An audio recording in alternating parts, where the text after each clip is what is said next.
Ndabahaye amahoro mwese mukunda imico n'akaranga vy'Uburundi, izina ry'iwanje ni Feliciano Bankunguka. Ikiganiro ni Nyibutsa Akaranga gica ku muhora wa YouTube.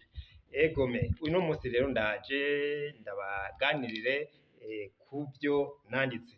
Murumva mvuga yuko ndi umutohoji nkaba ndi umwanditsi, harabo bibaza ati mbega yandika iki? Ivyo amaze kwandika n'ibihe? Ivyo amaze kwandika ni vyinshi, ndamaze kubabwira nk'ivyivuga ico nise ikirundi, mwarabonye agashurwe, mwarabonye ngaho sida, nagiye ndabibereka ngaha kuri Nyibutsa Akaranga TV ku muhora wa YouTube.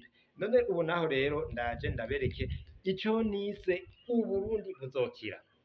Uburundi buzokira. Uburundi bwaragowe amagorwa, burakubirwa imibago idaharurwa, ababwo barihebura nk'iyaguye mu mutego. Jewe rero ndaje ndabahumurize, ndababwira nti Uburundi buzokira.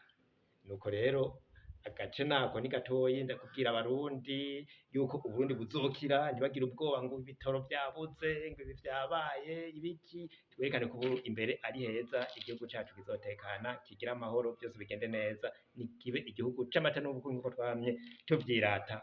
Murakoze cane.